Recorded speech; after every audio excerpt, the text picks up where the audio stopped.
Yeah, so it is all about the activity and filling that pipeline. Absolutely, Dave. You know, I went to a seminar. Actually, it was more of a speech sales seminar in the mid '60s, given by J. Douglas Edwards. He was the mentor of Tommy Hopkins and some of the great sales gurus out there today.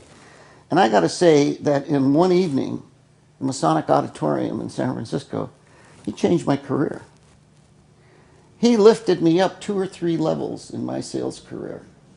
So what was And said what there? he said was it was elegantly simple and so profound. Here's what he said, Dave. He said, you can't control results, but you can control activity.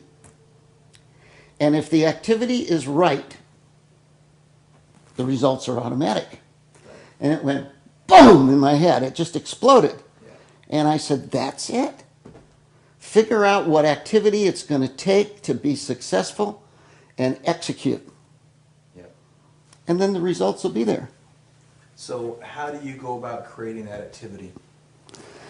Well, you got to find out.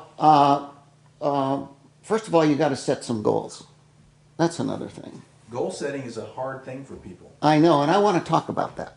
Let's talk about it. Well, let's go back to how do you find the activity? The activity is looking at the history of what the successful people have done in that particular business, what their sales results were to become leaders, sales leaders.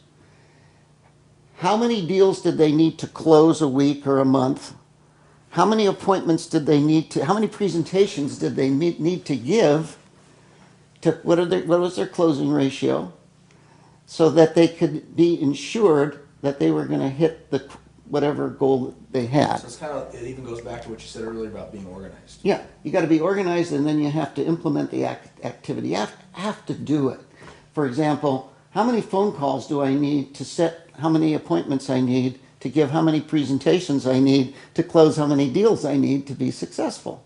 And then you add 10 or 20% on top of that and work even harder. Mm-hmm. So that's how you establish I think that's how I did the activity. Setting goals, Yogi Berra said, if you don't know where you're going, you're going to wind up somewhere else. And it's very, very true. And I like to say, if you don't know where you're going, it doesn't matter how you get there. You know, the people who survived in Auschwitz during the Holocaust were interviewed, and I watched this TV show. And almost all the survivors had a dream, had a vision, had a goal. Some of them were just thinking about the hamburger they were going to eat when they got out. And of course, probably some of the people that were slaughtered had visions too. They had no control over it. But it was very interesting to me that they all had a dream. And I think it starts with a dream and a vision. And visualization is another thing that I try to teach my students. But getting back to setting goals, it's interesting. I posted a blog around New Year's to my website about why New Year's resolutions fail. And about 80% of them are in the space program January 31st.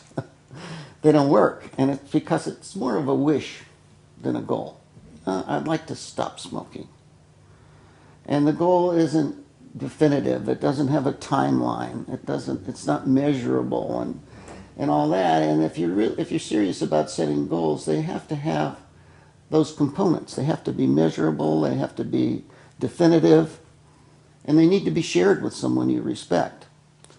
And it's just amazing what happens when you take a goal and you have it come down from your head, down your arm, to your fingertips, to a pen or pencil, and you create it on paper and you read it. I can't explain what happens, but there's some kind of a permanent etching that happens in your being, in your brain. And you have to make sure that the goal is important. You just can't be frivolous with, I want a new Porsche, I want this, I want that. Well, everybody wants stuff. Yeah, but when you write something down, It has to make sense. It has to make sense, but then you complement that by telling somebody. Yeah, what I always did was I went to someone I respected, and sometimes it was my boss, my leader, or even my wife, and I would sit down and discuss the goal. And in doing that, it becomes a real commitment and an expectation on my part and the part of the person I shared it with. So I think that's the best way to start out with goals.